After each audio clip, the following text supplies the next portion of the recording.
La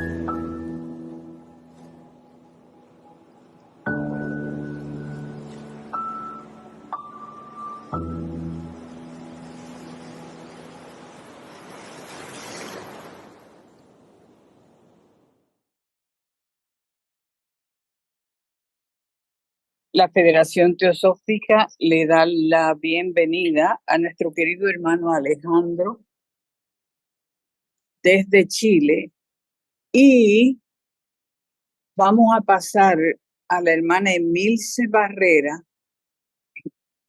representante del Comité Ejecutivo de la Federación Teosófica, para que haga la presentación formal de nuestro querido hermano. La Federación Teosófica se siente honrado en el día de hoy con un hermano joven dispuesto a trabajar por la difusión teosófica. Vamos a pedirle a nuestro querido hermano José Álvarez que haga la invocación en este momento. Y buenas tardes y gracias por darme el placer de poder hacer esta invocación por el grupo. Estemos sentados con la columna vertebral derecha, los pies en el suelo. Las manos pueden apoyarlas sobre los muslos o sobre las rodillas.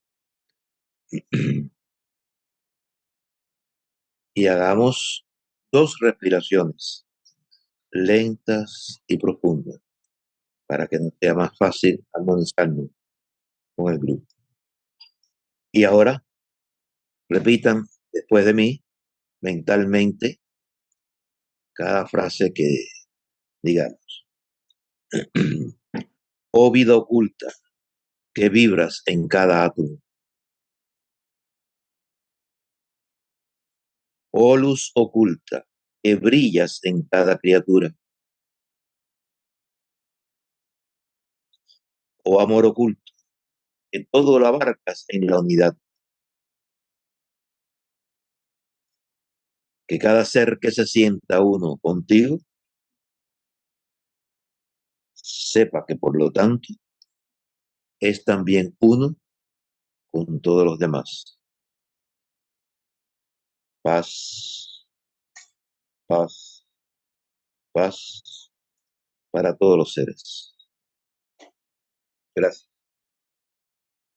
Bueno, hoy contamos con la presencia de Alejandro Alfaro Adaros, de 34 años, vive en Santiago de Chile, por ende es miembro de la Sociedad Teosófica en Chile, es ingeniero civil industrial de profesión y cuenta con 2 diplomaturas, uno en control de gestión, otro en finanzas corporativas. Es miembro de la Sociedad Teosófica desde el año 2013 y desde su ingreso se ha dedicado a estudiar principalmente las enseñanzas de las personas que fundaron la Sociedad Teosófica y su historia, a Blavatsky y las cartas de los Mahatmas, tratando de entender el propósito de por qué estas personas decidieron formar esta institución como un regalo para la humanidad. Bueno, la charla de Alejandro tiene por título El verdadero servicio, la disolución del yo. Así que lo dejamos con Alejandro. Bueno, lo primero, muchas gracias a todos, a los que están presentes. Muchas gracias por la invitación. Eso es lo primero. Bueno, empezar quizás... hace un par de años atrás, Catalina y Sasa me contactó para que hiciera una conferencia pública, así tal cual como lo estamos haciendo online. Pero la verdad es que, bueno, por distintas circunstancias no tuve como mucha valentía para hacerlo. Pero principalmente porque, por ejemplo, aquí hay personas como Magali, Emilce,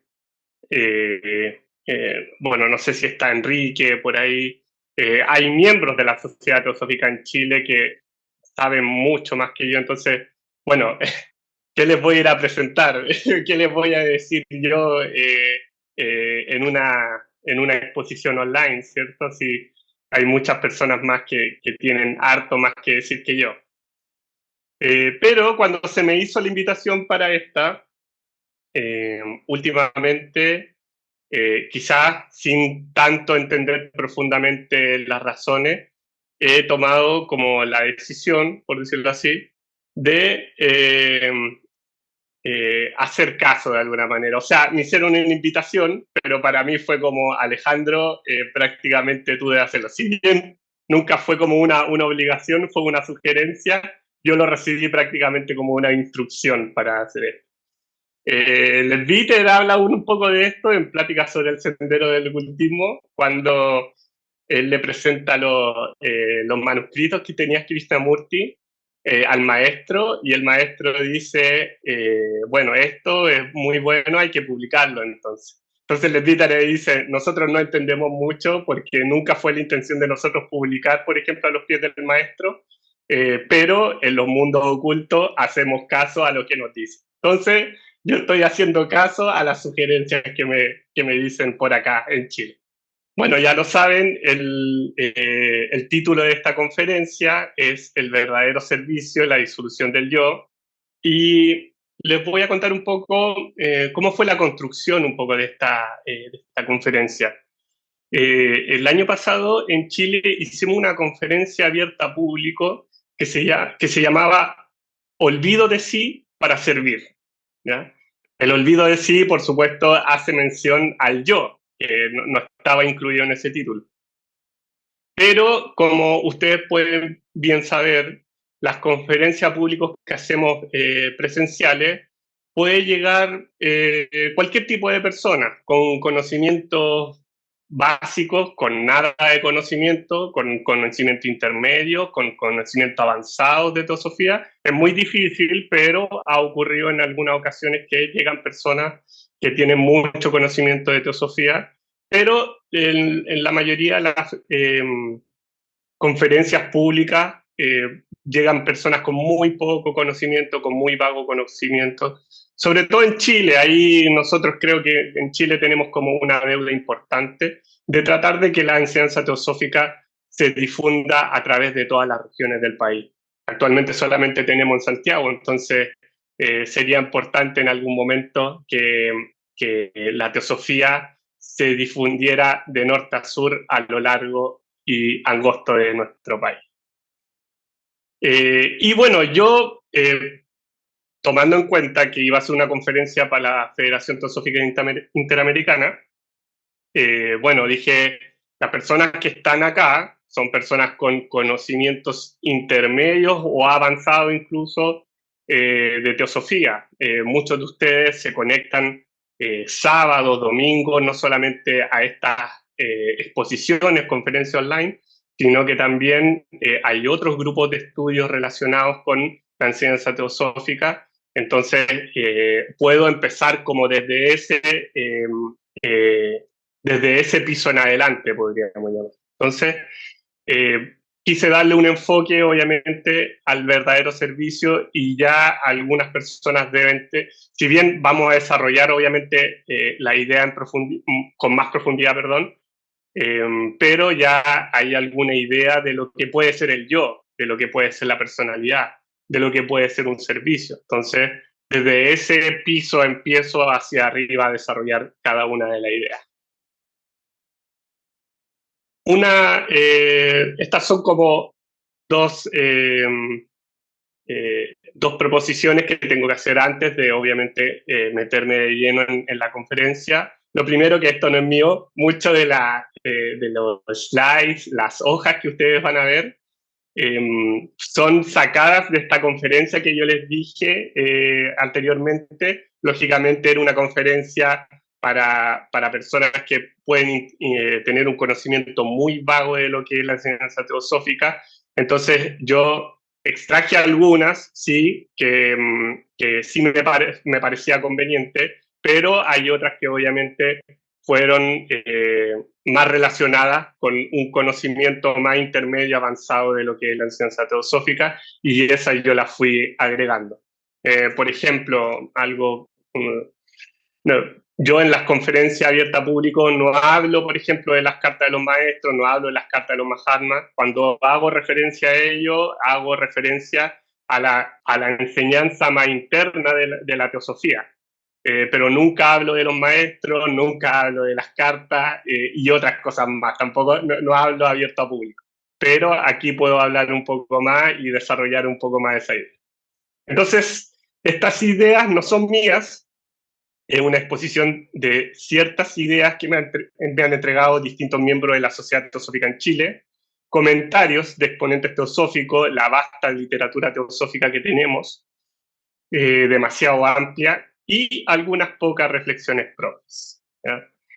Bueno, yo siempre tengo que agradecer a la Sociedad Teosófica en Chile. Bueno, si yo no estuviese en la Sociedad Teosófica, yo estaría haciendo otra cosa aquí. No se me hubiese ocurrido nunca hacer una conferencia pública relacionada con la teosofía, con temas filosóficos, con temas relacionados con los propósitos existenciales. Entonces, los miembros de la Sociedad Teosófica me han acogido y, por supuesto, también me han dado algunas herramientas que considero útiles, no solamente para la difusión de la enseñanza teosófica, sino para ciertos aspectos internos de mi vida también. Así que eso es lo principal que tengo que agradecerle a los miembros de la Sociedad Teosófica en Chile, y sobre todo también estas exposiciones que nos ayudan, obviamente, a profundizar en ciertos aspectos de la enseñanza teosófica. Lo que dice al lado es conocimiento de primera y segunda mano, y es importante, obviamente, el conocimiento de primera mano. Es la evidencia, podríamos llamarla empírica, es la evidencia de las vivencias que tenemos, de la experiencia que hemos vivido cada uno, y siempre se recomienda que una exposición sea desde ese tipo de experiencia, desde ese tipo de enfoque. Pero yo no le resto mérito al conocimiento de segunda mano.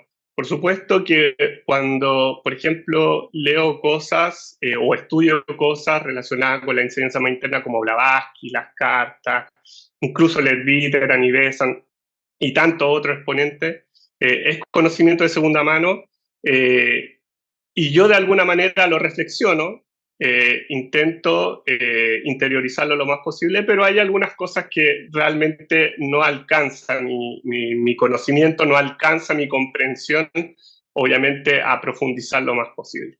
Pero lo que hago yo es dejarlo, por llamarlo de alguna manera para que se me entienda, en una reserva inconsciente de la mente, en donde digo, bueno, esto no lo voy a juzgar, no voy a decir si esto es correcto o incorrecto, si esto es útil o inútil, o si esto es verdadero o falso.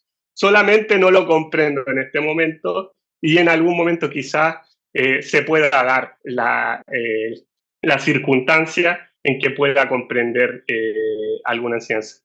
Tuve algunas ramas teosóficas, sobre todo cuando entré a comienzos de mi ingreso a la Sociedad Teosófica, en donde cosas que hablaban evidentemente no las podía comprender, no las entendía derechamente, y fui profundizando. Hay algunas cosas que de verdad me costaron mucho. Estuve 2, 3, hasta 4 años sin comprender algún tema en particular, hasta que me hizo un chispazo y dije, ahora no sé si tengo el conocimiento abarcante de todo el tema, comprendo bien. Entonces yo, cuando exprese o cuando exponga cada uno de los temas que voy a dar, yo también de alguna manera les pido lo mismo que hagan ustedes. No les pido que acepten todo lo que les estoy diciendo. Solamente les digo que lo dejen ahí por si en algún momento les sirve. Hay algunas cosas que por supuesto les van a hacer sentido, otras que no tanto, pero traten de no venir con una especie de mente abierta y decir, no, esto es correcto, esto no es incorrecto, esto es útil, no útil. Solamente quiero que lo dejen sujeto a observación e investigación propia. Esa sería mi única recomendación para la conferencia. Y claro, aparecen algunas preguntas iniciales. Claro, yo les menciono dentro del título el verdadero servicio, la disolución del yo. Entonces alguno de ustedes puede decir, oye, pero si Alejandro solamente va a hablar de un tipo de servicio, ¿hay uno? Porque sería el verdadero, o son varios, hay varios más. Entonces esas son como una de las inquietudes que pueden surgir dentro de sus mentes, y cuando, por ejemplo, se les pasó la publicación dentro de WhatsApp o las distintas redes sociales, pudo haber causado de inmediato algunas inquietudes mentales. Y lo otro, por supuesto, que llama la atención porque el título dice el verdadero servicio. ¿Existen servicios falsos y verdaderos? Esa puede ser otra pregunta muy válida que puede surgir dentro de... Entonces, y alguien puede pensar, pueden existir graduaciones entre lo verdadero y lo falso. ¿Quién es el que está hecho para juzgar de alguna manera? ¿Quién puede hacer esa gradación de servicios de lo más verdadero a lo más falso? Bueno, otras preguntas, por supuesto, que es el yo, está incluido dentro del título. ¿Existe realmente? ¿Será alguna entidad, el yo, que tenga sustancia por sí misma, por decirlo de alguna manera? ¿O es un mecanismo ilusorio que hizo la psique humana? ¿Cuál es la proposición de esta conferencia? Y, por supuesto, ¿por qué hay que disolverlo? ¿Será necesario disolverlo? ¿Será a lo mejor importante que se mantenga ahí? Bueno, esas son algunas de las inquietudes que vamos a intentar resolver a lo largo de la conferencia. No sé si todas, pero vamos a hacer el mayor esfuerzo posible. ¿Por qué es importante esto? Hay muchos temas de interés particulares por cada estudiante de teosofía, por ejemplo, la evolución cosmológica, la evolución de las humanidades, civilizaciones y distintas razas, fenomenología psíquica, karma, reencarnación, nirvana o samadhi, estudios comparativos de distintas tradiciones, tarot, astrología, etc. El campo es muy vasto. ¿Estaremos olvidando alguno recurrentemente? Y yo les pregunto esto, le hago una pregunta a todos. ¿Qué es lo que tengo que hacer? ¿O cuál es el propósito de esto? Por ejemplo, vamos a la evolución cosmológica. Yo creo que los aspectos más importantes dentro de la enseñanza teosófica con respecto a la evolución o manifestación o formación del universo están incluidas en la doctrina secreta. Y nosotros en Chile hemos tenido estudios de doctrina secreta, estudiamos muy profundamente y dedicadamente, alrededor de 2-3 años doctrina secreta, y todavía dentro de estas mismas conferencias online siguen habiendo grupos de doctrina secreta que me parece muy importante porque es de alguna manera el sustento fundamental dentro de toda la enseñanza teosófica. Pero siempre yo quedo como con una perspectiva de que, ok, empezamos a saber cosas del absoluto, empezamos a saber cosas del espacio, del logos, de las distintas jerarquías celestiales que conforman nuestro universo. ¿Y cuál es la enseñanza práctica? ¿Qué influye en mí que sepamos, en mi vida estoy hablando, que sepamos que existen ciertas jerarquías? Que Blavatsky menciona que hay una infinidad de jerarquías que sería prácticamente una locura empezar a enumerarlas todas porque son infinitas. Cada una se preocupa de un departamento de la naturaleza en particular.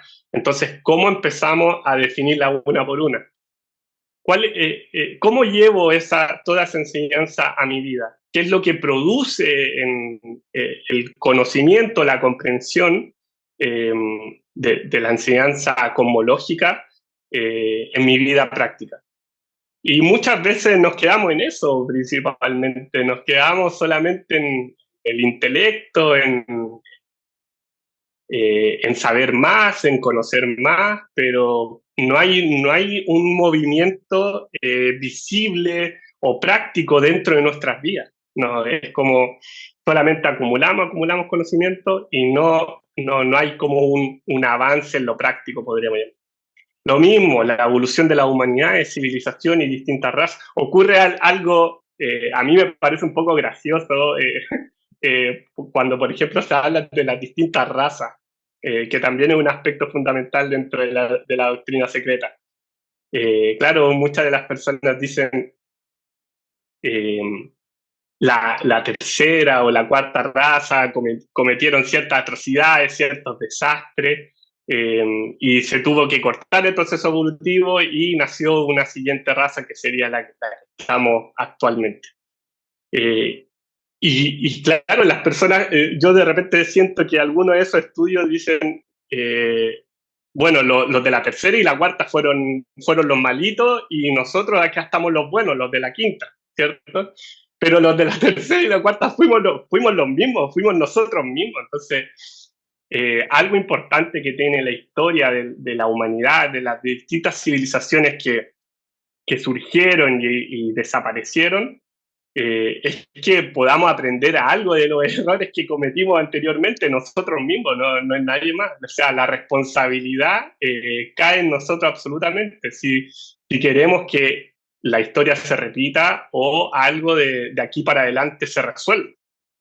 Entonces yo creo que eso un poco, cuando hacemos estudios de esta humanidad, de estas distintas razas que huyeron a través de nuestra historia, démosle el sentido práctico. Fenomenología, así que yo particularmente no tengo una naturaleza psíquica, ¿ya? Pero para las personas que tienen muchos de estos poderes que surgen dentro del aspirante o de la persona que empieza a utilizar estas facultades, bueno, uno se ve con poder y finalmente pretende hacer lo que quiera. Entonces no nos preguntamos cómo hago con esta característica, con esta facultad, este don que se me entregó, cómo hago para servir a los demás, cómo hago para ayudar a los demás. Yo no digo que las facultades o la fenomenología psíquica sea mala o buena, sino que ocupémoslo para beneficio, ojalá, no solamente beneficio propio, y eso sería lo menos recomendable, sino que cómo lo utilizo para hacer un bien a la humanidad completa, o por lo menos a mi núcleo más cercano. Pero nos vemos muy tentados, obviamente, por este tipo de facultades, y regularmente lo ocupamos para nosotros mismos, para beneficio de uno. Karma, reencarnación, nirvana, bueno, que para la tradición budista sería el nirvana, para el yoga serían los estados de samadhi. Y por ahí Juan Viñas tenía una historia muy chistosa, muy graciosa, porque él conversaba con muchas personas y uno de sus amigos, Juan Viñas, lo invita a la Sociedad Teosófica. Van a dar una conferencia de samadhi. Y el tipo, bueno, hay un conferencista que se entrenó muy bien todos los estados de samadhi, el sarvitarka, el nirvitarka, el asamprajnata, y bueno, y todos esos conceptos lo aprendió muy bien y dio una conferencia, pero fabulosa, brillante sobre la técnica de samadhi. Entonces Juan Viñas se acerca después a su amigo, ¿qué le pareció la conferencia? Y el amigo le dijo algo muy chistoso, le dijo, ustedes los teósofos son expertos en hablar de lo que no conocen. Y creo que lamentablemente lo describió muy bien. Hablamos de muchas cosas, de muchos temas que realmente desconocemos o no los vivimos, no lo hacemos práctico. Entonces, es algo doloroso, con cierto sentido de humor, para que no me duela tanto. Los estudios comparativos de distintas tradiciones, ¿cierto? Bueno, lo mismo, seguimos en el mismo tema. nosotros, bueno, empezamos a estudiar distintas tradiciones religiosas, cristianismo, islam, la Kabbalah, judaísmo, estudios muy interesantes, pero ¿para qué lo hacemos?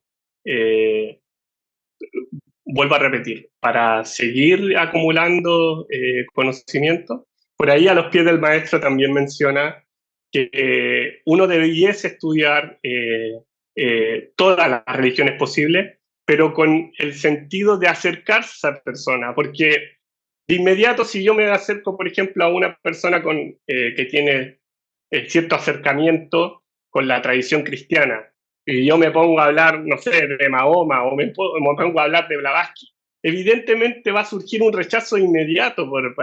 Obviamente estoy hablando a alguien que vive la ortodoxia dentro de su propia religión, ¿ya? Entonces, si me pongo a hablar de temas teosóficos, pero desde el punto de vista con un lenguaje cristiano, va a haber un acercamiento con esa persona. Y ese es el esfuerzo o lo que nos piden finalmente a los pies del maestro, que hagamos ese intento de acercarnos a las tradiciones con su propio lenguaje. Ese podría ser un sentido más práctico. Y bueno, tarot, astrología, ojo, Blavatsky dice que la astrología es una ciencia exacta, tal cual como la matemática, tal cual como la química, tal cual como la física. Blavatsky dice que la astrología es una ciencia exacta. Entonces, bueno, de acuerdo a ciertas... Yo no soy experto en astrología por si acaso. Hay otras conferencistas que son expertos en astrología y esto pueden explicarlo ellos mucho mejor que yo. Pero si de alguna manera hay un conjunto astrológico de estrellas, ¿cierto? Que dan un impulso, obviamente, a la humanidad o a alguna persona en particular, utilícelo, va a ser bueno, o sea, haga ese intento, ¿ya? Es bueno que sepamos de alguna manera qué ocurren con esos ciclos astrológicos dentro de nuestra vida. ¿Y cuál es la situación actual? Claro, de tantas cosas, de tantos temas que se pueden estudiar, ¿qué tenemos que hacer? ¿Qué vamos a hacer? Y de alguna manera yo les digo, busquemos, y esto también lo dice a los pies del maestro, busquemos qué es lo que sirve a los demás, no es lo que me sirve a mí. Si me pongo a pensar lo que me sirve a mí, pueden ser muchas cosas, y siempre va la conciencia egocéntrica que tiene el ser humano, siempre va a pensar qué es lo mejor para mí, ¿ya? Entonces, empecemos a pensar qué es lo mejor para los demás. Y hay tantas cosas. Por ejemplo, ahí tenemos una empresa, bueno, puede ser una empresa nuclear o puede ser una termoeléctrica, lo que sea, contaminando el ambiente. Hay incendios forestales, hay contaminación con respecto a los animales, deforestación, guerras, conflictos, hambruna, pobreza, contaminación por petróleo, sobrepoblación, contaminación de las aguas. Bueno, y así podríamos seguir toda la conferencia hablando quizás cada uno de estos temas y finalmente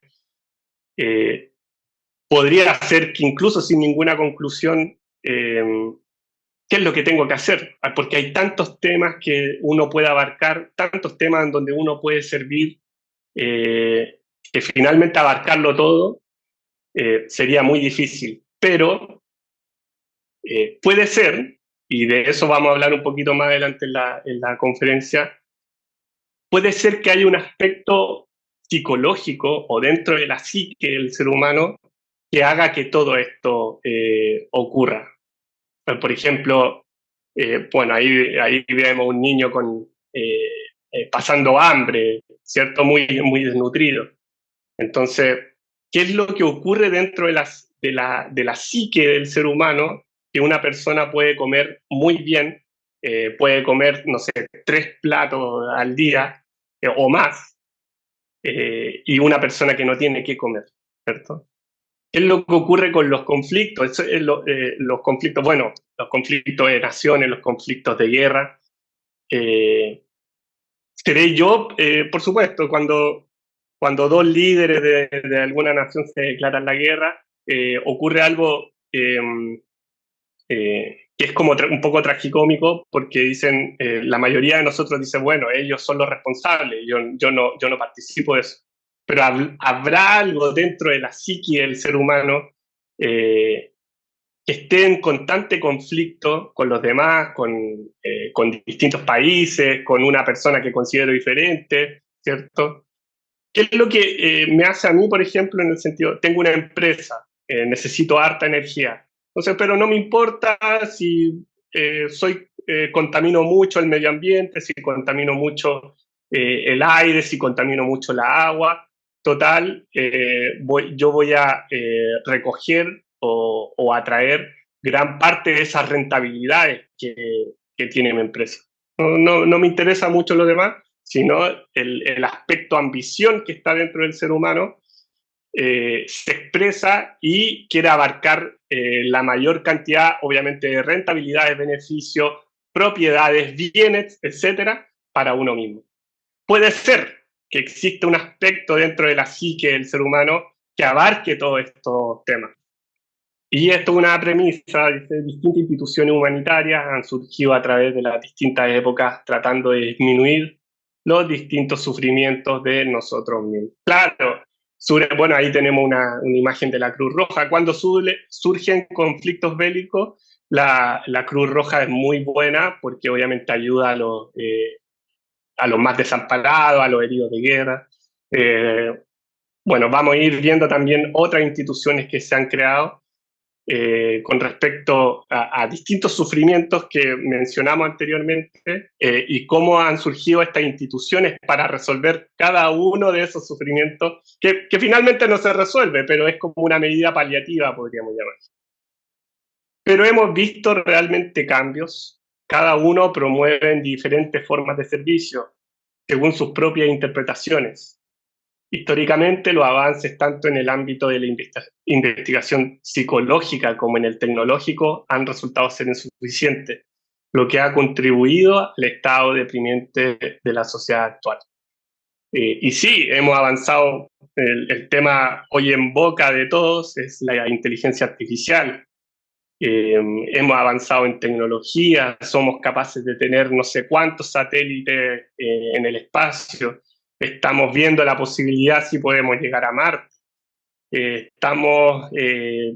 Bueno, ¿para qué decir? Estos mismos celulares, estas mismas herramientas tecnológicas que nos ayudan a comunicarnos unos con otros, ¿cierto?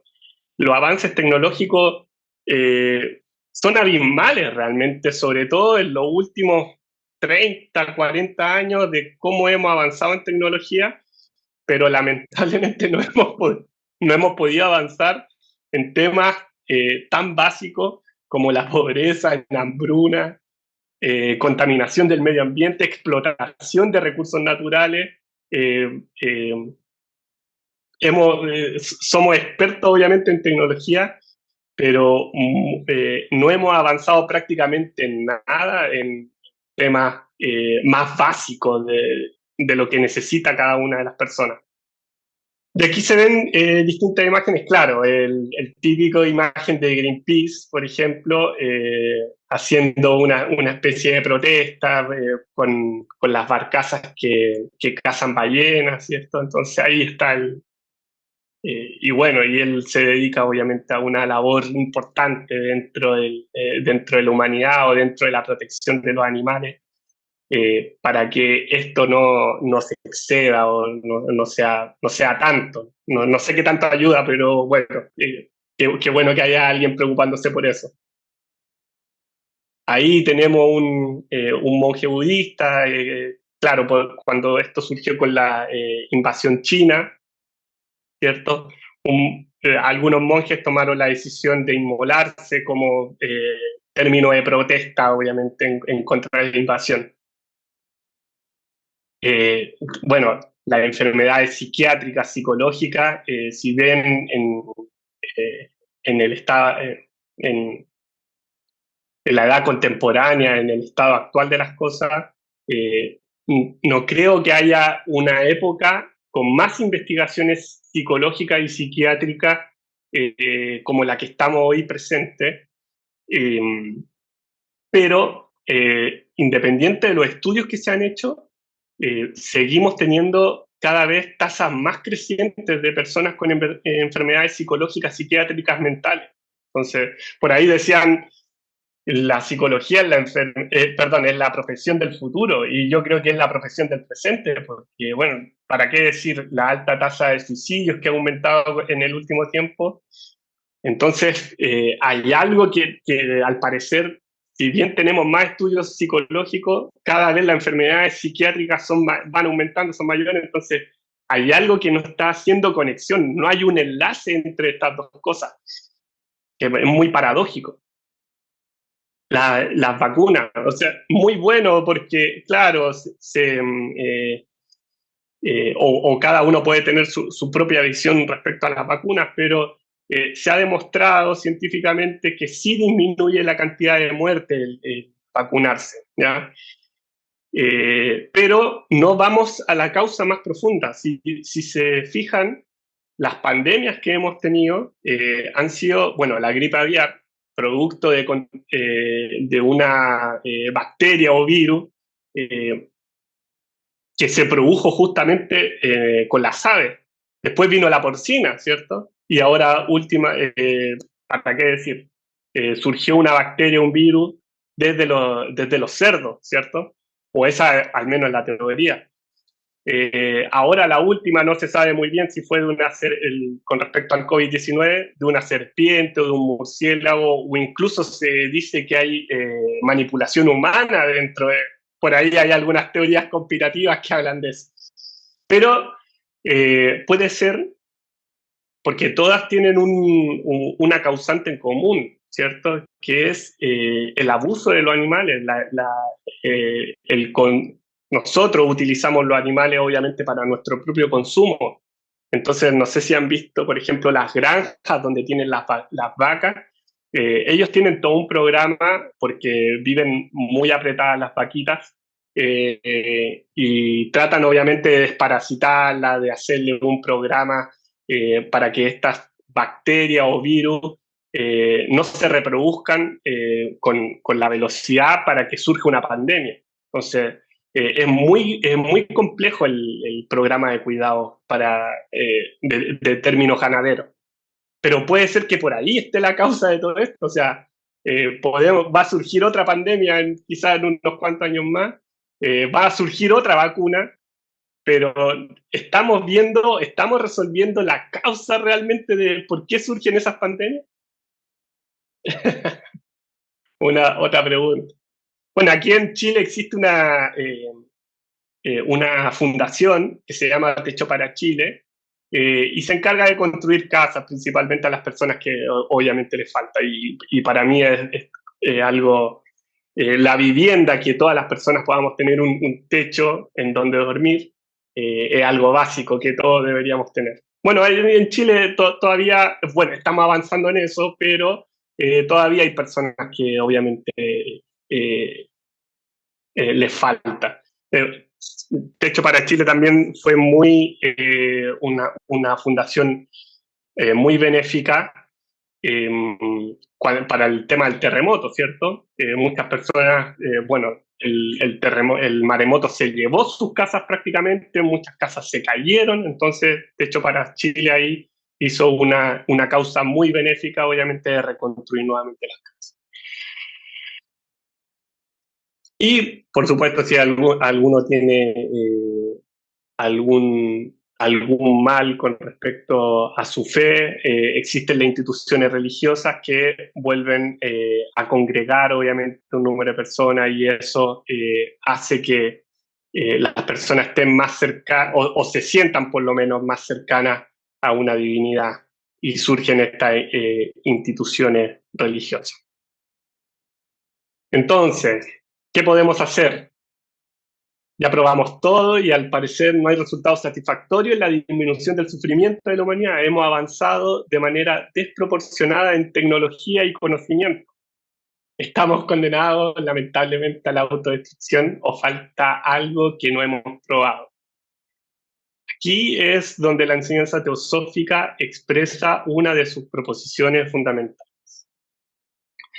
Y bueno, pueden haber varios principios teosóficos, y dentro de las tres proposiciones fundamentales que nombra la doctrina secreta, dice que hay un principio eterno, ilimitado, omnipresente e inmutable, ¿ya?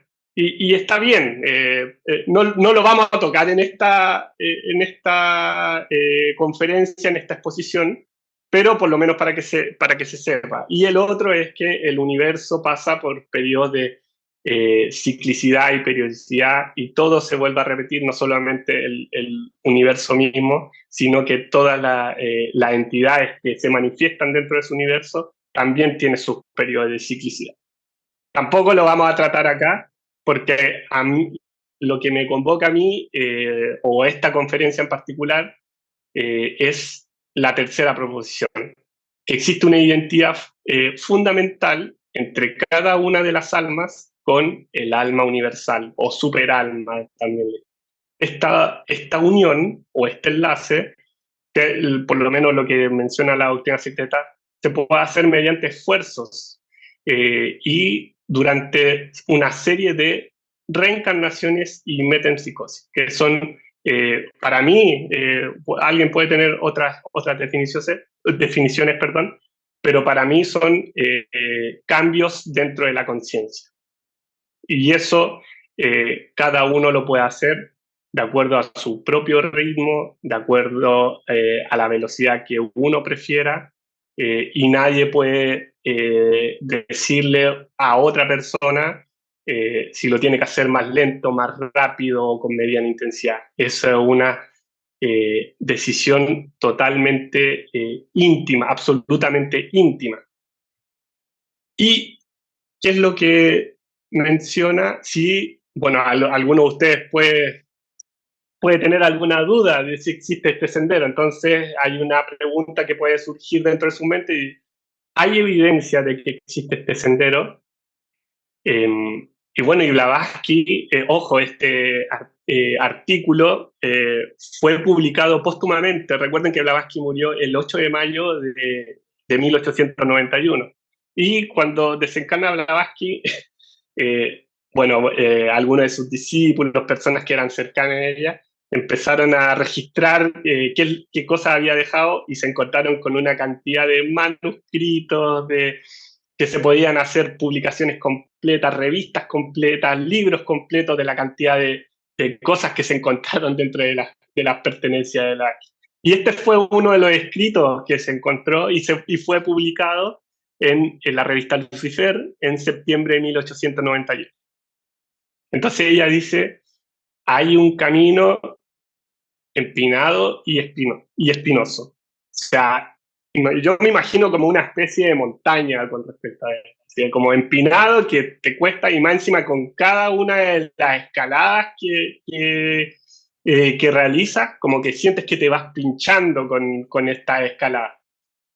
Y más encima, por si fuera poco, por si uno siente que se pincha con cada uno de estos pasos o tramos que uno avanza, dice que está plagado de peligro de todo tipo. O sea, en cualquier momento te puede caer una roca, no sé, o te puedes caer por el desfalco, no sé, cualquier cosa. Entonces, es un camino.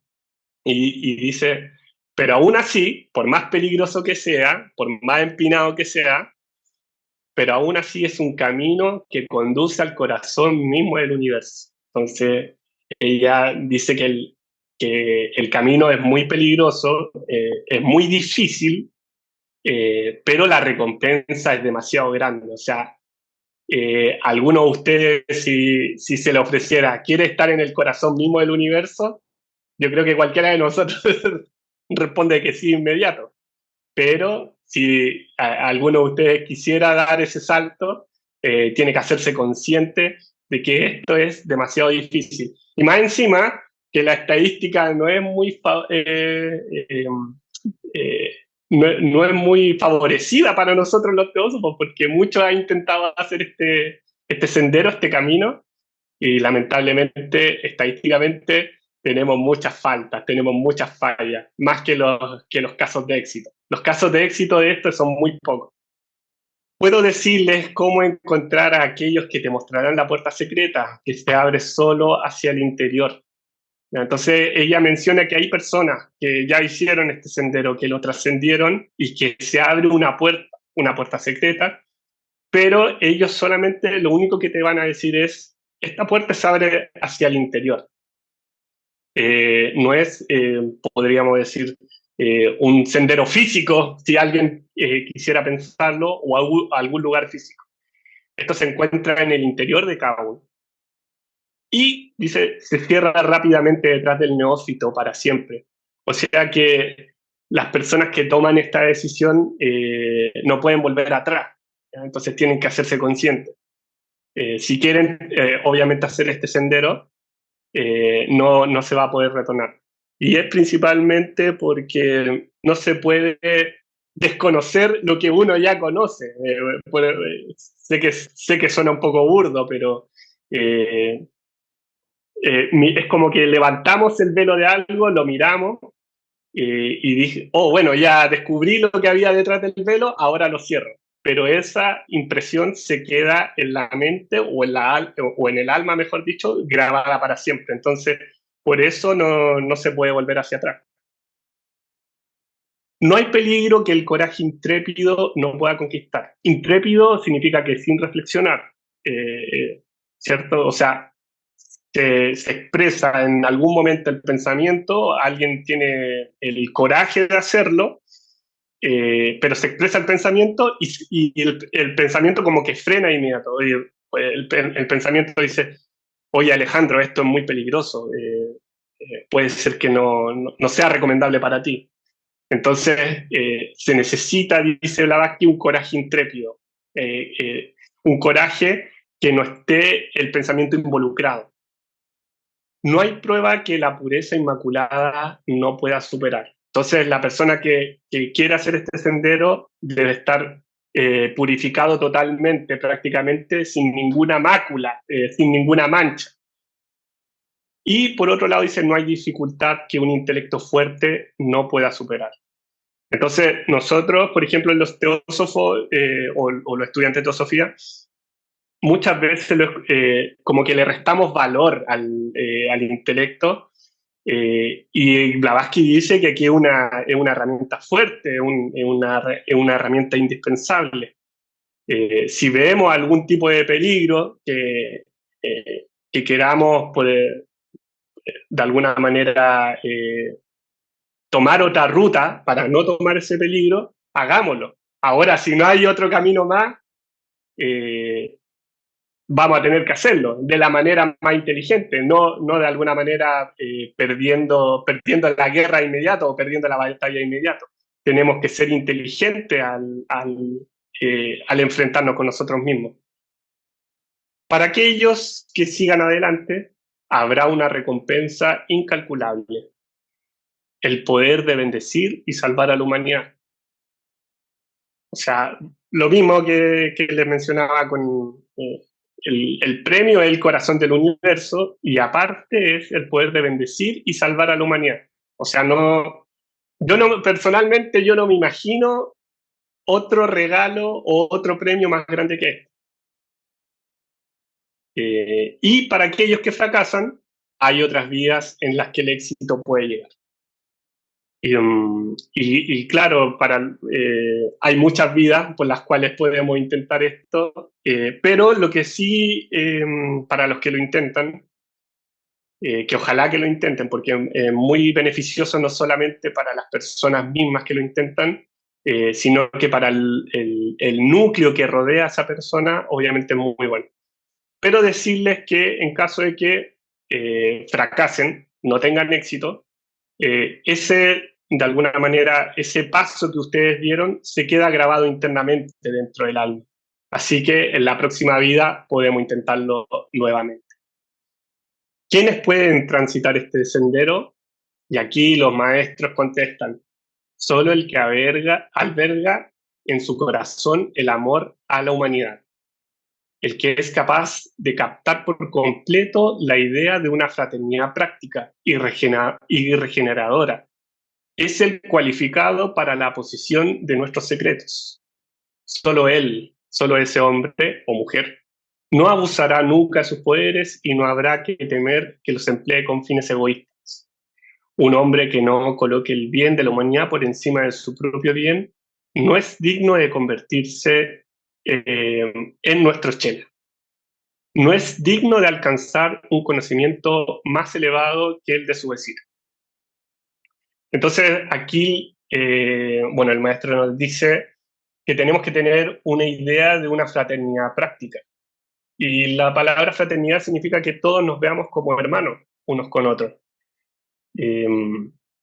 Y es difícil, o sea, cómo uno trata a una persona de su propia familia. Bueno, hay algunas familias que no se tratan tan bien, pero la idea es que sepamos que tenemos un enlace en común interno. Y si nosotros nos hacemos conscientes de que ese enlace común es el mismo, el que tengo yo internamente, es el mismo que comparto con todos ustedes, evidentemente entiendo que cualquier daño que yo les produzca a ustedes, me lo voy a infligir yo mismo. Y imagínense que veamos a los animales, por ejemplo, como hermanos menores, que van a hacer en algún momento un trayecto parecido al de nosotros. ¿Qué pasaría si yo logro ver el mismo espíritu dentro de un animal que en el mío? O dentro de una planta, o incluso el mismo, como mencionábamos antes, cuando se explotan indiscriminadamente los recursos naturales. ¿Qué es lo que pasa si yo veo, por ejemplo, una montaña como un hermano? Imagínense esa, más allá de lo intelectual que pueda surgir dentro de sus mentes, si yo logro comprender esto realmente, si logro tener una visión realmente de esto, creo que el cambio en nuestra conducta sería radical. Sería muy distinto a lo que hacemos hoy en día. Y que sea regenerador, para mí regenerador es que uno siempre tiene que volver a lo interno. Veo esa naturaleza interna dentro de mí y cuando la reconozco como que es igual a la de los demás, luego la expreso en mis relaciones, con mi familia, con mis amigos, con mis compañeros de trabajo, con los miembros de la sociedad teosófica, y etcétera. Así, ojalá que estos núcleos de acción se vayan expandiendo cada vez más. Y bueno, los maestros aquí dan otra clave de por qué no nos entregan todos sus secretos, porque todos estamos muy ansiosos de que nos revelen rápido todos sus secretos. Pero es que a la persona que hace este sendero se le entregan ciertos poderes, ¿ya? De todo tipo. Y hay mucho peligro de que esa persona los emplee para fines egoístas. Entonces, si la parte ética moral no está muy bien desarrollada, no tenemos una base consistente, robusta, decía esto, es probable que muchos de nosotros utilicemos este beneficio egoísta para el yo. ¿Por qué no podemos ver este sendero? Hay una entidad ilusoria psicológica creada por la mente del ser humano llamada el yo, o la personalidad, podríamos llamarle también en algunos textos de la literatura teosófica se nombra así. Al yo le llama la atención muchos objetos de sensación y todo lo que pueda ocurrírsele al ser humano está dentro de este yo. Pero principalmente busca tres cosas. ¿Ya? Puede buscar más cosas y cada uno tiene que hacer esa revisión o ese examen internamente. Pero principalmente le interesan tres cosas: dinero, fama y poder. Y esto lo utiliza el yo para su beneficio propio. Por si fuera poco, el yo es un experto en la técnica del engaño, o también conocido en la literatura teosófica como el autoengaño. Y de aquí, bueno, podemos hablar varios mecanismos en cómo el yo se autoengaña y todo eso, pero es muy interesante de alguna manera investigarlo o proponer una línea de investigación. Y creo que el yo tiene como una especie de inseguridad.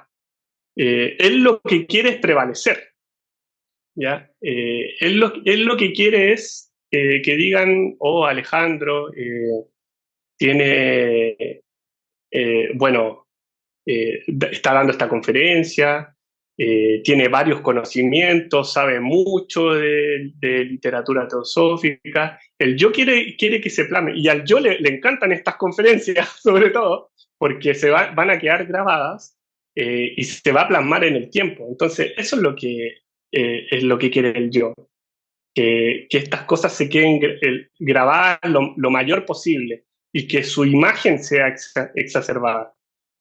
¿Y por qué hace esto? Es principalmente porque el yo ve que todo es impermanente. Nada permanece, todo cambia, ¿ya? Y eso al yo le produce un temor, un miedo grandísimo, ¿ya? Entonces, el yo, para que prevalezca su imagen, empieza a decir, bueno, ¿qué necesito hacer? Necesito acumular dinero, porque con dinero, mis vecinos van a decir que yo tengo la mejor casa, voy a tener el mejor iPhone, el mejor celular, el pasto de mi casa siempre va a ser más verde. Entonces, con dinero yo puedo hacer muchas cosas. La fama, ¿ya? Siempre busca la fama, cómo su imagen pueda prevalecer en el tiempo, o cómo se puede hacer él más conocido, ¿ya?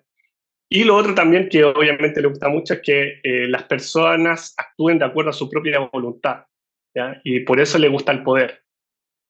Entonces, es eso principalmente. El yo hace como una especie de separación entre su propia mente y él intenta buscar su beneficio propio con este propio autoengaño. ¿Qué es lo que nos dice Blavatsky en La Voz del Silencio? Bueno, La Voz del Silencio es un conjunto de fragmentos escogidos, sacados del libro de los preceptos de oro, y ella dice, Blavatsky, es para uso diario de los lanús, o discípulos, mejor dicho, o por lo menos para que se entienda. ¿Qué dice La Voz del Silencio? La mente es la gran destructora. Y ahí yo le puse como un paréntesis, porque en inglés dice slayer, ¿ya? De lo real. Deja que el discípulo destruya, y vuelva a ocupar el verbo slay en inglés, Blavatsky, a la destructora. Deja que el discípulo destruya a la destructora, ¿ya? ¿Y por qué los puse? Bueno, esto es un análisis técnico principalmente de La Voz del Silencio, que también obviamente después podemos conversar un poco más de esto. Pero slay sí puede significar destructora o destructor o destruir, pero también puede significar asesino. O sea, imagínense lo que diría aquí La Voz del Silencio. La mente es la gran asesina de lo real. Deja que el discípulo asesine al asesino o a la asesina. Entonces, esto se sabe que dentro de algunos textos relacionados con el budismo y más en específico dentro de la escuela del budismo, dentro del tantrismo, se ocupa este lenguaje. Y los monjes, o se cree, que utilizan como este lenguaje así como fuerte, un poco agresivo, podríamos llamarle, para nuestra mente occidental, para ser sometidos de inmediato a la tentación. Eso los confronta de inmediato con su yo, justamente, pero podríamos llamarle, de los pecados más graves que un ser humano podría cometer, ¿ya? Entonces, ellos lo utilizan para eso. Ahora, Blavatsky, mi percepción o mi interpretación es que lo ocupa para causar como una especie de impresión muy fuerte dentro de la mente, porque ella sabía muy bien que nosotros, principalmente occidentales, vamos a tener contacto con esta enseñanza, que viene de libros que se dice que están ubicados en bibliotecas ocultas dentro del Tíbet, ¿ya? Entonces, ¿por qué ocupa este lenguaje Blavatsky? Y creo yo, vuelvo a repetir, en mi interpretación, para generar una impresión muy fuerte dentro de la mente. Por ejemplo, es muy conocido dentro de alguna literatura teosófica, es que se utiliza como un lenguaje un poco más ameno, un poco más amigable. Tenemos que controlar al yo, tenemos que apaciguarlo, tenemos que hacer este proceso gradual.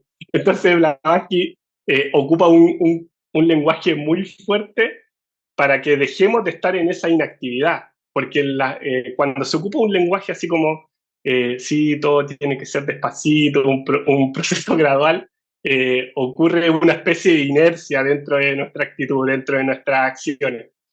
Y eso es lo que quiere un poco romper muy disruptivamente Blavatsky, pero quiere romper nuestra inactividad. Entonces ella quiere dar un sentido de urgencia a esto. Ella dice, esta es la actividad más importante o más urgente que tienen que hacer ustedes en este momento. Por favor, no sé cómo más explicárselo, algo así, como que siento que tiene como bueno, un énfasis obviamente muy grande en querer que esto se quede muy bien grabado dentro de la mente de los aspirantes o de los estudiantes de teosofía. Entonces, la mente, para mí, que si nos vamos en el sentido literal de las cosas y nos vamos, por ejemplo, a la enseñanza teosófica misma, la mente es una, ¿ya? Pero aquí yo creo que Blavatsky está hablando justamente del yo. La mente o el yo es el gran destructor o el gran asesino de lo real, ¿ya? El yo, por estar tan lleno de distintas motivaciones relacionadas con el dinero, la fama, el poder, él solamente se puede concentrar en eso y no puede observar lo que es real. Y le dice nuevamente, deja que el discípulo, para mí, es el ser interno, alma, espíritu, como ustedes prefieran llamarlo, deja que el discípulo, el alma, destruya al yo, a este pensamiento. Y la gran herejía, dice acá, esto fue sacado de un libro que se llama El silencio creador, de Rohit Mehta. Para los que nos cuesta un poco más, por ejemplo, porque, por ejemplo, la voz del silencio está prácticamente todo escrito en un lenguaje alegórico. Entonces, es muy metafórico y hay algunos que nos cuesta y necesitamos que nos expliquen las cosas de manera ocultista o de manera más científica. Entonces, Rohit Mehta aquí hace una explicación brillante, genial, de lo que intenta explicar la voz del silencio. Traten de leerlo, por supuesto, totalmente recomendable.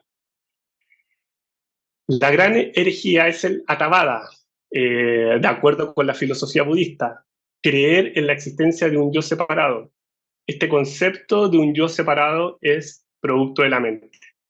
Y aquí ocurre algo, es que el yo, que podemos decir el grado inferior del pensamiento, para que se pueda entender de alguna manera, dice que está separado. Entonces, cuando mira hacia arriba, no ve nada. No ve el alma, no ve el cuerpo causal, no ve el espíritu, no ve nada más. Entonces el yo dice, yo soy lo mejor, el intelecto es lo mejor.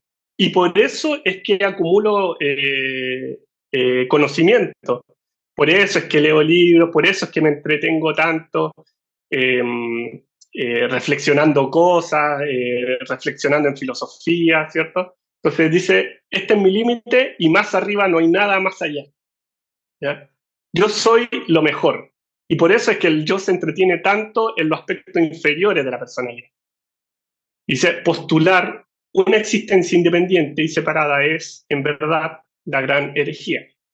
Patanjali la llama asmita o falsa identificación. En la literatura budista se la conoce también como Sakayaditi o la ilusión de la personalidad. Y aquí Sakayaditi lo que nos hace, o esta falsa identificación, es decir, bueno, yo soy Alejandro Alfaro y soy distinto a todos ustedes, tengo 34 años, vivo en Chile, soy distinto a un argentino, a un peruano, un boliviano, soy ingeniero, ¿ya? Entonces soy distinto también a otras personas que estudiaron otras carreras y el yo se identifica con cada una de esas cosas y le entregan fuerza eh, a, esa, a todos esos pensamientos que surgen dentro de la psique humana. Eso es Sakayaditi, el sentirse separado de los demás y buscar esa identificación con las cosas que refuerzan la imagen de este yo. Ignorancia, desde el punto de vista de Patanjali, dice, avijja es tomar lo no eterno, impuro, doloroso y no Atman como si fuera lo eterno, puro, bueno y Atman respectivamente. Y hay algo, bueno, muy curioso obviamente de la yoga misma, es que para nosotros la ignorancia es desconocer algo, no saber algo. Yo, por ejemplo, yo no tengo muchos conocimientos de biología o de anatomía muy desarrollados. Entonces, para nosotros eso es ignorar algo, para el mundo occidental.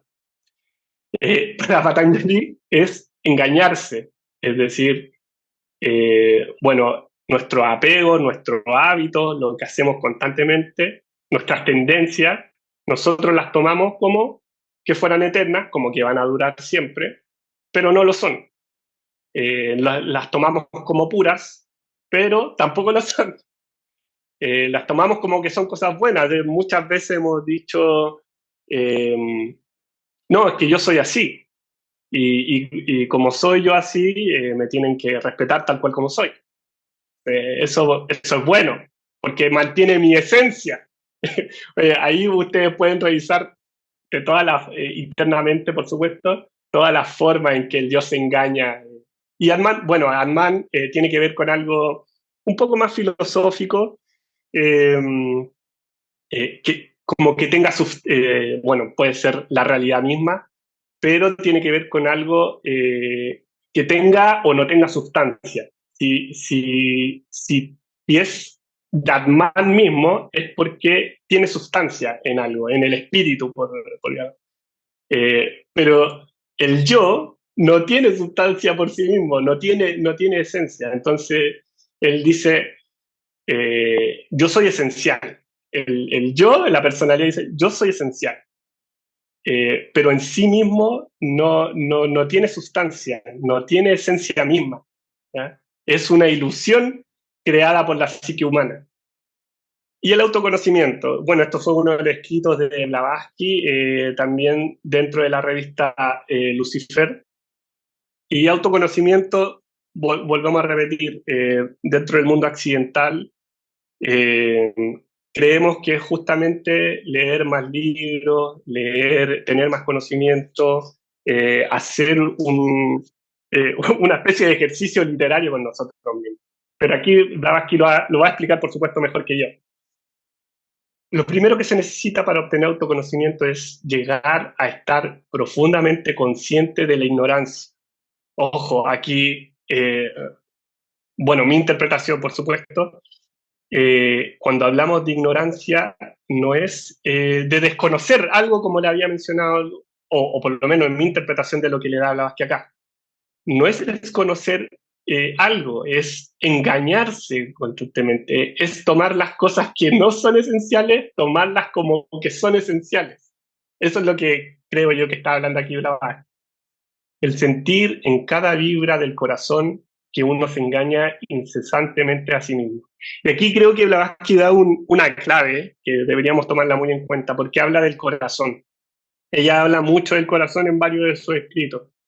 Y una de las cosas que habla es que el corazón es la puerta a la conciencia espiritual, es la puerta a la conciencia búdica, ¿ya?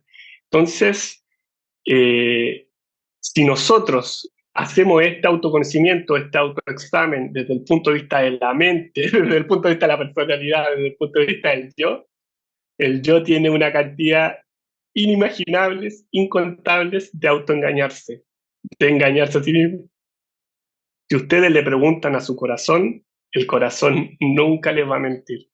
Siempre les va a decir, Alejandro, estás actuando mal. Alejandro, mentiste en esto. Alejandro, exageraste en este tema en particular. ¿Ya? Entonces, hagan este ejercicio. Pregúntenle a su corazón realmente cuánto se engañan o no. El segundo requisito es la convicción aún más profunda que tal conocimiento, el conocimiento intuitivo. Aquí ya estamos hablando de la conciencia búdica. Y cierto, puede obtenerse con esfuerzo. De aquí puede surgir, porque Krishnamurti habla del no esfuerzo, de que todas estas cosas se tienen que hacer sin esfuerzo. Entonces aquí Blavatsky alguien podría pensar, lo contradice. Y yo creo que Blavatsky cuando habla aquí del esfuerzo es que uno tiene que hacer esto constantemente, incesantemente. Lo tiene que hacer hora tras hora, minuto a minuto, segundo a segundo. Yo creo que ese es el esfuerzo, porque es solamente un instante en que uno deja al yo en libertad de hacer lo que quiera, de pensar lo que quiera, y toma posesión de todos nuestros vehículos de conciencia. Entonces Blavatsky dice, el esfuerzo va en que estar atento a la actividad del yo, a que no tome posesión, obviamente, de nuestros vehículos de conciencia.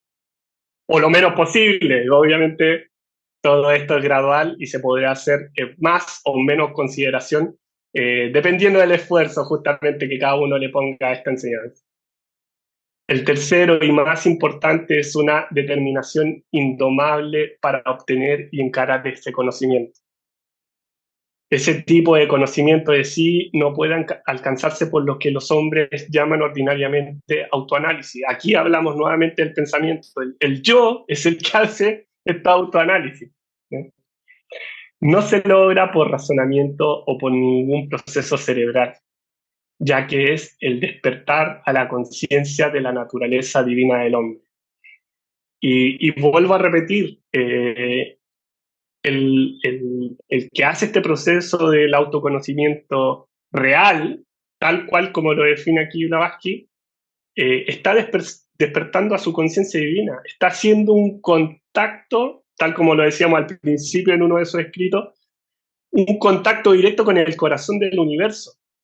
Entonces, vuelvo a repetir, ¿vale la pena o no vale la pena hacer parte de este esfuerzo, hacer parte de este sendero?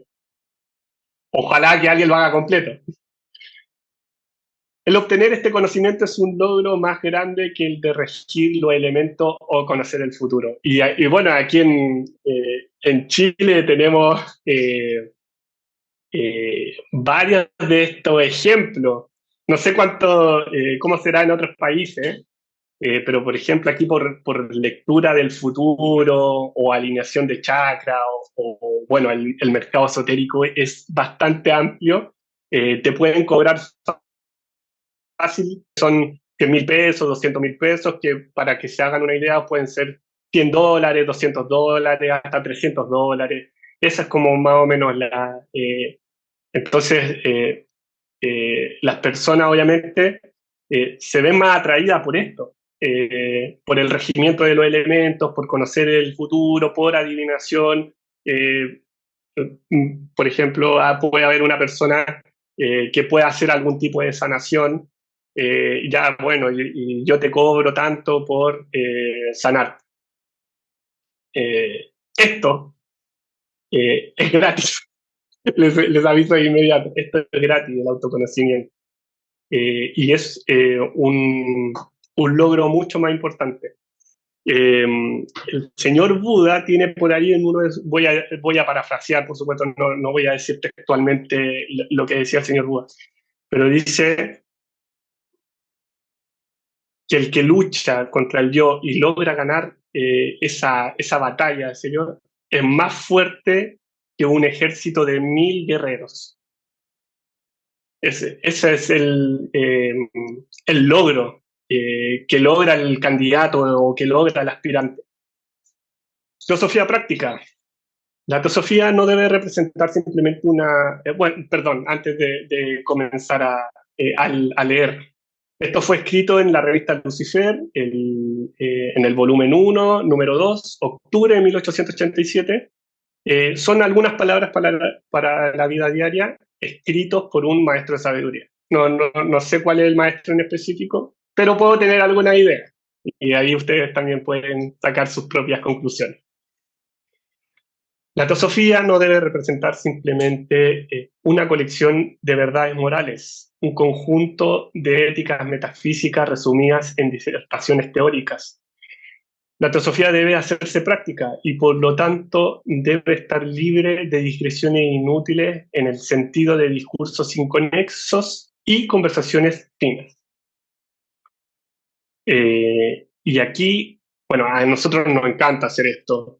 Nos encanta decir cuáles son las verdades morales, lo que tienen que hacer las personas, por qué estas personas las consideramos como que son malas, como que no hacen lo correcto, ¿no? Entonces, nos encanta expresar todo ese tipo de cuestiones morales, pero muy poco hacemos en nuestras vidas diarias.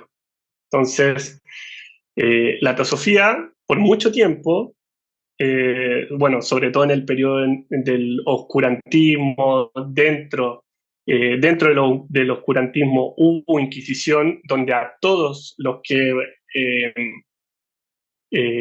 profesaban o practicaban algo de esto se reunían en logias secretas para conversar sobre teosofía. A todas esas personas las torturaban, las mataban, las quemaban, les cortaban la cabeza, las perseguían, una serie de cosas. Entonces, pasaron prácticamente 1000 años para que la teosofía se volviese a hacer pública. Y incluso es más, yo estoy ahora dando una exposición mediante Zoom, online. Imagínense lo democrático que llegó a ser la teosofía luego de un periodo en que las personas que conversaban de esto lamentablemente fueron asesinadas. Entonces, con mayor razón, le debemos a todas esas personas que lamentablemente fueron asesinadas, fueron perseguidas, fueron torturadas por practicar y conversar sobre temas teosóficos en logias secretas. Mucho de ese esfuerzo para que yo estuviese o alguno de ustedes estuviese dando conferencias abiertas a público y de manera online fue gracias a su esfuerzo. Entonces, con mayor razón, no podemos hacerla o que quede solamente en los planos mentales o que quede en el plano del pensamiento. La teosofía no fue presentada en esta época de la humanidad para que solamente se quede en eso. Debe hacerse práctica. Dejen que cada teósofo cumpla únicamente con su deber, lo que puede y debe hacer. Y muy pronto la suma de la miseria humana dentro y alrededor de las áreas de cada rama de su sociedad se verá visiblemente disminuida. Olvídate del yo al trabajar para los demás y la tarea se volverá fácil y liviana para ti. Y vuelvo a repetir, si algún teósofo, no sé, es músico, dejen que toque música. Si alguno, por ejemplo, estudió ingeniería, dejen que haga gestión. Si alguno es médico, si alguno es psicólogo, por supuesto, debe ayudar en los campos de psicología dentro de la teosofía. Pero cada uno debe cumplir lo que puede solamente, lo que debe hacer. Y ese examen es muy íntimo. A nosotros nos encanta que las personas actúen de acuerdo a las voluntades que nosotros le expresamos. El yo quiere que actúen de acuerdo a mi propia voluntad. Entonces, aquí dice, dejemos que las personas hagan lo que su deber les diga solamente. Nosotros no podemos obligarlos o imponerles que hagan algo en particular. ¿Qué dice Mabel Collins en Luz en el Sendero? Trabaja como trabajan los que son ambiciosos. Yo, por ejemplo, en este diplomado que hice de finanzas corporativas, me enteré mucho de una actividad que hacen los financieros, que es, no sé si lo manejan, que es como el trading, ¿ya? Que es principalmente compra y venta de acciones.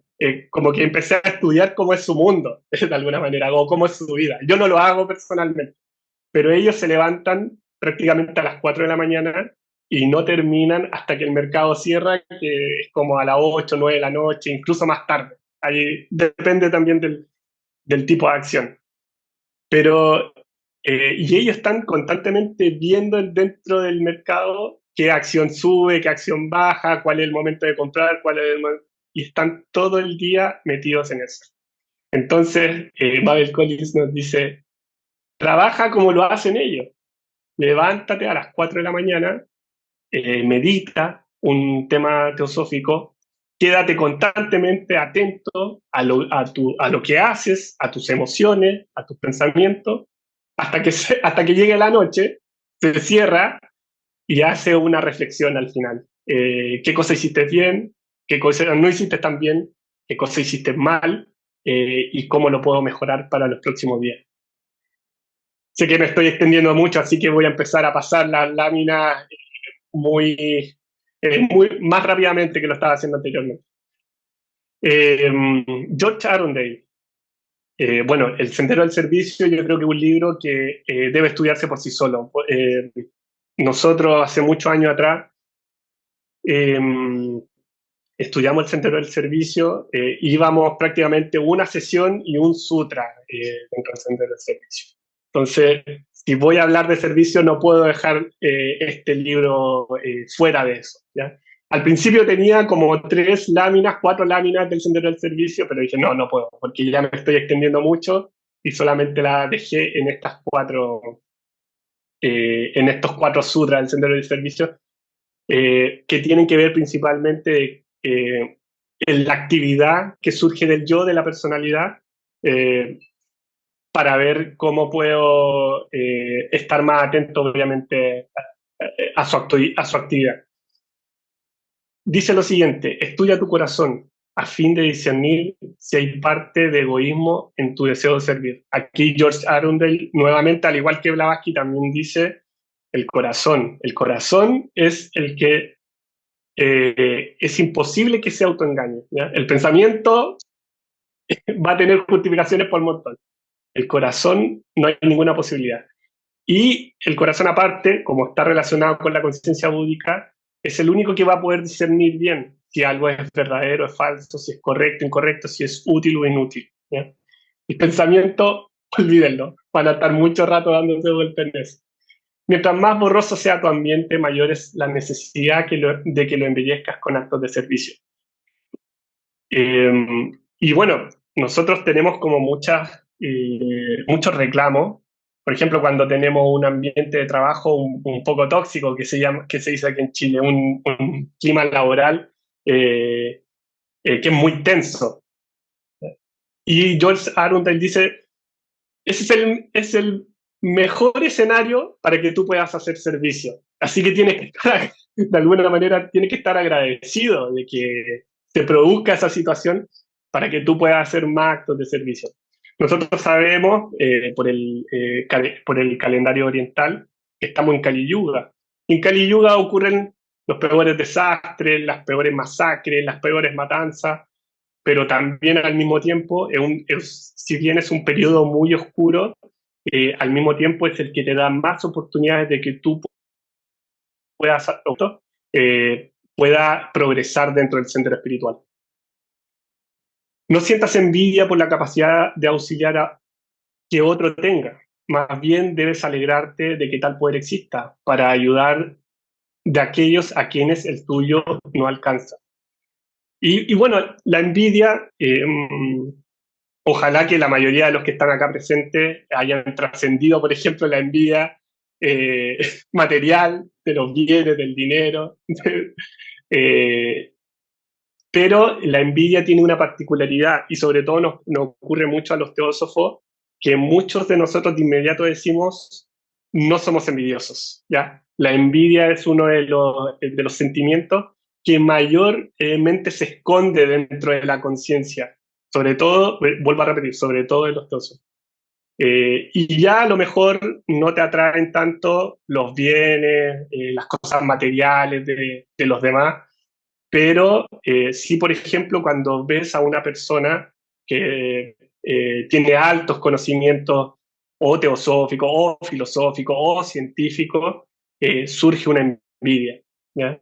O si vemos que alguien está muy avanzado dentro del centro espiritual, yo de alguna manera o el yo intenta criticar a esa persona para un poco bajarla del pedestal, ¿ya? Entonces, tengan mucho cuidado con la envidia, sobre todo de traerlo a los planos ocultistas, porque si se quieren entretener dentro de los planos materiales, dentro de los bienes físicos, podríamos llamarle, esa es la oportunidad que da la ley para que cada uno de nosotros pueda aprender, ¿ya? Pero cuando la envidia pasa a otros planos, es una actitud mucho más grave y tiene consecuencias que en algunos teósofo o aspirante de teosofía ha causado consecuencias catastróficas. La débil ayuda que puedas prestar ya con tus recursos actuales tiene más valor que el eficaz auxilio que imaginas podría prestar si esos recursos fueran mayores. Y aquí nosotros ya no tenemos excusa. Nosotros estudiamos teosofía, tenemos ciertos conocimientos de distintas tradiciones y tenemos que tratar de ayudar, ¿ya? Independiente de que sí, con el tiempo uno puede profundizar, desarrollar obviamente más temas. Hay mucha gente en este mismo instante que no tiene acceso a esto, que no tiene la dicha de estar en contacto con la enseñanza teosófica. Entonces nuestro deber es tratar de auxiliarlos y entregarles la mayor cantidad de su efecto que produce obviamente la enseñanza teosófica. La autosanación, ¿qué es lo que dicen las cartas de los maestros de sabiduría? Esto está en la segunda serie, la carta número 72. Como una vez expresó un adepto a un discípulo, ¿está usted dispuesto a realizar su parte en el gran trabajo de la filantropía? La filantropía es, para resumirlo, es entregarse totalmente por amor a la humanidad. Eso es la filantropía. No los confundan, por favor, con los filántropos o estos famosos filántropos que hacen grandes donaciones de dinero, que está bien, de alguna manera está bien porque tienen tantos bienes, tanta riqueza, que está bien que hagan esas donaciones. Pero aquí estamos hablando de un aspecto de entrega absoluta por amor a la humanidad, como por ejemplo lo hacen los adeptos. Usted misma se ha ofrecido a la Cruz Roja, habla aquí con una hermana que era miembro de la Sociedad Teosófica. Hay enfermedades y heridas del alma que ningún cirujano puede curar. Y claro, la Cruz Roja tiene un papel esencial, sobre todo, le mencionaba al principio, cuando hay conflictos bélicos, cuando hay guerra, la Cruz Roja es esencial porque obviamente ayuda mucho a las personas que están desvalidas, que están a punto de fallecer, que están agonizando. Entonces es muy bueno, o sea, no se puede dejar esas personas sin atender. Henry Dunant es el fundador de la Cruz Roja y él en una de las batallas que hubo dentro de Inglaterra, si no me equivoco, espero no equivocarme, vio a 40.000 hombres en la playa, tirados, echados a su suerte prácticamente, y él dijo, bueno, tengo que hacer algo por ellos, no me puedo quedar aquí parado. Entonces, la causa por la que se inició la Cruz Roja es muy altruista, es muy benéfica, y tiene que ver algo con ese sentido de urgencia que yo les mencionaba anteriormente. Pero aquí el maestro es muy claro, dice, ok, tienen que haber cirujanos, tienen que haber médicos que obviamente puedan sanar a esas personas que están desvalidas o que están agonizando. Pero las heridas del alma que solamente algunos las pueden ayudar a cerrar, ¿ya? Y a eso estamos convocados nosotros. Nos ayuda, el maestro termina con una pregunta. Nos ayudará a enseñarle a la humanidad que aquellos que padecen una enfermedad del alma deben curarse a sí mismos. Y nos dice, nosotros tenemos que, o el papel, o el trabajo de difundir la enseñanza teosófica, de que esto pueda traspasarse a la mayor cantidad de gente y decirles a ellos mismos quiénes son los que se tienen que curar, ustedes mismos. ¿Quiénes son los que se tienen que sanar? Ustedes mismos. Ese es nuestro papel principal dentro como miembro de la sociedad teosófica. Y ahí el maestro termina, dice, tu acción será tu respuesta. Entonces el maestro de alguna manera también, yo me imagino que le da como una especie de ultimátum. Ya no quiero más conversaciones, ya no quiero más exposiciones de teosofía, ya no quiero más letras. Quiero acciones concretas en que tú puedas hacer lo que le está pidiendo anteriormente, lo que está expresado anteriormente en la carta. No nos podemos quedar sin la misión de la CT. Bueno, por suerte, Tim Boy tiene una conferencia que habla en extenso y muy bien desarrollado cómo se confeccionó la misión de la CT. Para muchos de nosotros, yo entré, por ejemplo, el año 2013 a la Sociedad Teosófica. Entonces, hasta que no hubo misión de la CT, de la Sociedad Teosófica, yo estaba muy perdido. Así que le agradezco, bueno, a todos los que estuvieron ahí en la congregación de Narden, al mismo presidente Tim Boy, para poder saber de alguna manera a dónde direccionar los esfuerzos que uno tiene que hacer como miembro de la Sociedad Teosófica. Lo primero que él dice es, o la misión, perdón, dice servir. Eso es lo que tenemos que hacer todos. Pero por supuesto, es muy amplio servir, cada uno puede tener distintas formas en que puede pensar que es un servicio. Entonces, va desarrollando un poquito más el lema. ¿Servir a quién? A la humanidad.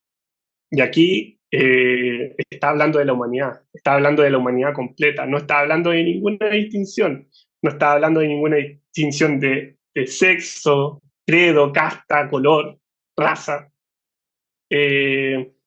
tendencia política, ambiente socioeconómico, no está hablando de nada de eso, está diciendo a la humanidad completa tienen que servirles. ¿Y cómo lo tienen que hacer?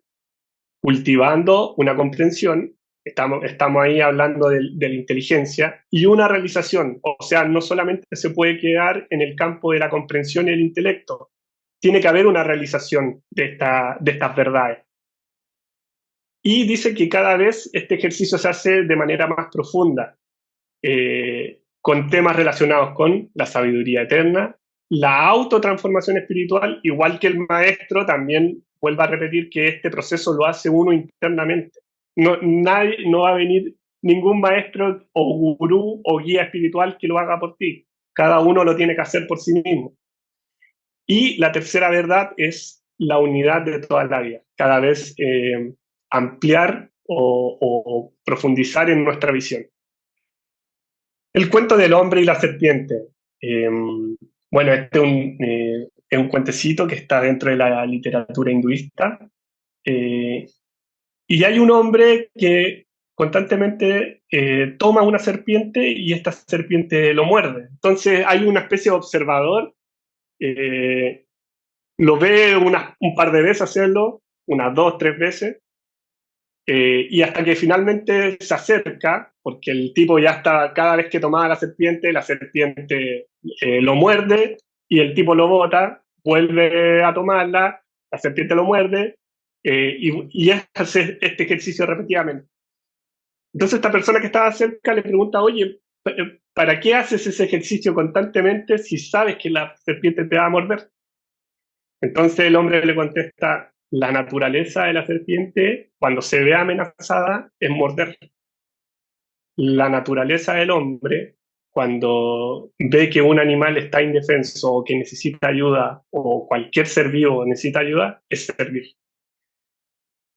Entonces, ese es, bueno, este hombre lo entendió todo. La naturaleza, obviamente, de lo que hagan las serpientes o las demás personas, es algo que no me involucra. Lo que tengo que hacer yo es buscar cómo puedo servir mejor a las personas que lo necesitan. Krishnamurti da una posible solución a todo esto. Esto está en El arte de vivir, que es un compilado de conferencias donde está con distintas personas, pero en algunas de sus conferencias está como con algunos niños, ¿ya? Entonces, Krishnamurti habla con ellos y le hacen ciertas preguntas. Conocen un poco, bueno, los que tienen más relación con Krishnamurti saben cómo trabaja él. Si ustedes y sus padres se amaran realmente los unos a los otros, el mundo sería por completo diferente. No habría guerras, ni hambre, ni diferencias de clase. No habría ricos ni pobres. ¿Ya lo ven? Sin amor tratamos de reformar económicamente la sociedad. Tratamos de poner en orden las cosas, pero en tanto no tengamos amor en nuestros corazones, no podremos crear una estructura social libre de conflicto y desdicha. Y lo que está hablando principalmente Krishnamurti es la imposición. Bueno, esta imposición nosotros, por ejemplo, se la hacemos a nosotros como padres, se la hacemos a nuestro hijo. Entonces, y los gobiernos nos imponen, nos hacemos reformas, nuestros mismos organismos políticos, como el Senado, la Cámara de Diputados, etc., también hacen reformas de todo tipo, económicas, legales, pero lo que menciona Krishnamurti es que no hay una comprensión. Se imponen, obviamente, este tipo de leyes, que algunos no hay una comprensión verdadera, y lamentablemente muchas de estas cosas, porque las leyes siempre van a ser imperfectas, porque están hechas con el pensamiento, muchos de nosotros buscamos corromperlas, buscamos el vacío legal, buscamos el vacío económico, a ver cómo podemos obtener algún tipo de beneficio o algún tipo de riqueza con esto. Entonces,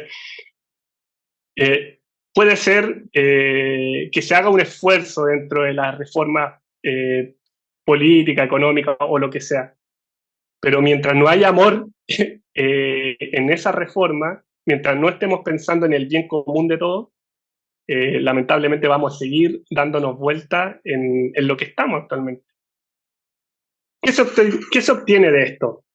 Por supuesto que a mayor progreso hacia la liberación, menos necesidad habrá de todo eso, hasta que, para honorarlo todo, los sentimientos humanos y puramente personales e individuales, los lazos de la sangre y de la amistad, el patriotismo y la predilección por una raza determinada, desaparecerán todos para fundirse en un sentimiento universal, el único sentimiento verdadero y santo, el único desinteresado y eterno, el amor, un inmenso amor por la humanidad como un todo. Las cartas de los maestros. Entonces, esta persona, la que hace un proceso serio, empieza a sentir, un desapego, obviamente, por todas estas tendencias que nosotros tenemos, que son, nosotros las llamamos humanas, absolutamente humanas. Apegos personales, apegos individuales, apegos por la sangre, apegos por la familia, apegos por la amistad, etcétera, etcétera. No terminaríamos nunca. Esa persona empieza a desapegarse y empieza a aflorar un amor por la humanidad completa. Este amor, nuestro gran ejemplo son los adeptos. Ellos son los que han cultivado un amor inmenso por toda la humanidad. Y ya voy a terminar, ahora sí que sí. Esta es una imagen final dentro de la batalla de los 5 ejércitos en el libro del Hobbit. Thorin aquí, tuvo una lucha a muerte con uno de los orcos. Thorin pasa por una especie de... No les voy a contar la película completa, pero pasa por una especie de locura ambiciosa, demasiado grande, y él estaba buscando una piedra en particular que estaba escondida dentro de los tesoros en una montaña que anteriormente le pertenecía a los enanos, y estaba buscando una piedra que se llama la Piedra del Arco. Y se obsesionó tanto que finalmente Thorin llegó como a la locura de esta ambición por tener esta piedra. Y al final, cuando tiene esta lucha final con este orco, le da agonizando prácticamente, le da unas últimas palabras a Bilbo. Vuelve a tus libros y a tu linda mecedora. Planta tus árboles y míralos crecer. Si hubiera más personas que amaran el hogar más que el oro, el mundo sería un lugar más feliz. Entonces, bueno, aquí se puede ver la ambición con respecto al oro en particular, al dinero, a los bienes, etcétera, pero Thorin está hablando algo de mucho más allá, de la ambición en todo aspecto, en aspectos emocionales, en aspectos mentales, en aspectos de pensamiento, en aspectos intelectuales, etcétera. Pero lamentablemente Thorin entendió todo esto en sus últimos segundos de vida. Esperemos que los teósofos no lo comprendamos o no entendamos esta enseñanza tan tarde, en los últimos segundos de nuestra encarnación, sino que podamos hacer un esfuerzo ya en nuestras vidas actuales o en este mismo instante. Y bueno, amigos, amigas, muchas gracias por la exposición.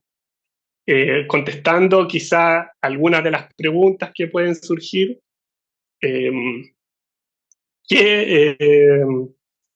dentro de las preguntas iniciales que teníamos, decía, ¿cuántos tipos de servicios hay?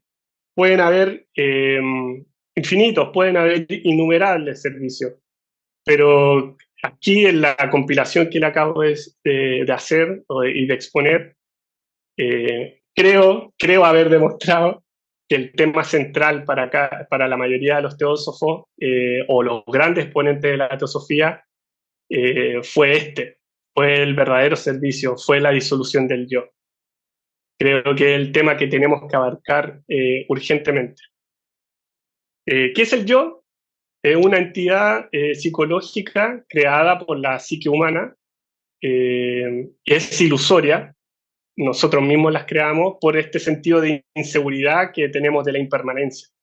Entonces, el yo busca reforzar su imagen y busca permanecer en el tiempo y quiere, obviamente, por supuesto, exacerbar su imagen, que su imagen esté en el pedestal más alto que pueda existir. Si hay servicio verdadero o falso, eso va a estar en cada uno de sus propias concepciones, de sus propias reflexiones, y vean ustedes mismos si hay servicios que son falsos o verdaderos, y si pueden hacer una escala de gradualidad, también lo mismo. Vean ustedes mismos cuál es el servicio que más ayuda a los demás y cuál es el que menos ayuda a los demás. Yo hice mi propuesta y espero que, bueno, le haya gustado la conferencia y ojalá que, bueno, nos vemos quizás en otra oportunidad. Ahora no sé cómo sigue la continuidad de la conferencia.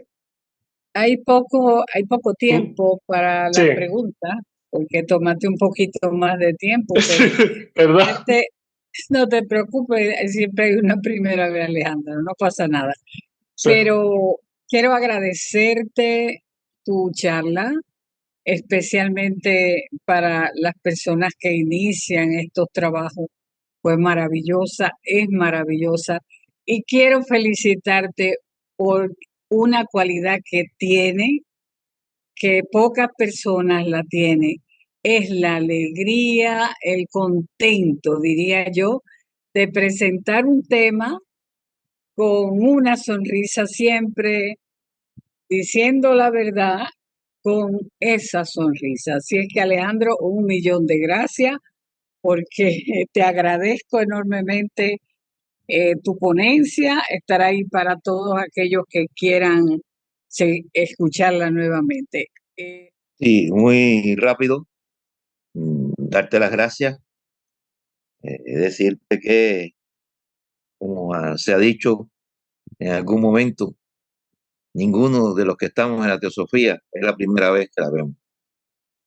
Ya hemos estado en alguna forma trabajando con ella en vidas anteriores.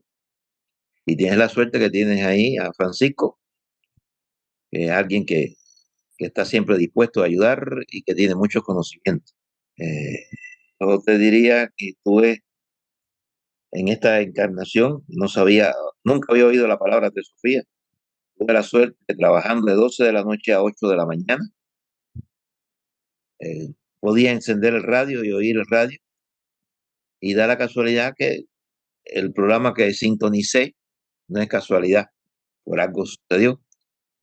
Estaban entrevistando a un señor y empezó a hablar y me motivó las cosas que le estaba diciendo. No sé si conoces la labor que ha hecho aquí Enrique Renard, un chileno que ha trabajado muy duro por la expansión de la teosofía aquí. Y bueno, lo escuché después, la semana siguiente. Con el tiempo él ha dicho que él no sabía cuánta gente pudo haber captado, era a las 2 de la madrugada, que entre 1 y 2 de la madrugada era que él hablaba una vez a la semana. Y yo siempre le decía, por lo menos hay uno, que soy yo. Gracias, gracias, y sigue trabajando y pon cualquier otra cosa en esa forma tan sencilla y fácil de entender que por la gente. Gracias, José. Sí. Adelante, Gracias, Magali. Salomón. Sí, gracias, Magali. Oye, Alejandro, pues antes que nada para felicitarte porque hiciste una exposición muy amplia, pero no solamente eso, tienes mucho conocimiento y la sencillez con lo que la expones y muy, muy entendible. Muchas gracias. Oye, Alejandro, yo siempre he pensado, cuando hablaste de las guerras, y siempre he pensado, ¿por qué la humanidad entera no interviene cuando dos países están en conflicto? Simplemente como estamos lejos, pues nos hacemos como que no sabemos nada, ¿no? Y como que no nos va a afectar y sabemos bien que pues de alguna manera nos va a afectar.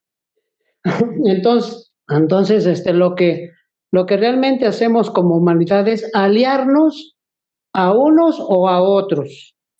Y en especial cierto país que no quiero decir el nombre, pero que todos lo sabemos, al contrario, como que insiste en que la guerra perdure para que pueda vender sus armas, para que pues sea algo que le beneficie, ¿no? Eso sí me llama mucho la atención porque ¿cómo es posible que no intervenimos como tierra, como planeta, para que haya una negociación sin que llegue a la guerra? Y digo, pues tiene que haber algo, ¿no? Algo que pueda ayudarnos para que nos podamos entender mejor. Muchas gracias, Alejandro. Muchas felicidades. Sí, era un comentario con respecto, era haciendo una analogía, que la humanidad está en otro lugar, en otro plano, la humanidad entera entonces pasa el tiempo y decide coger unas vacaciones.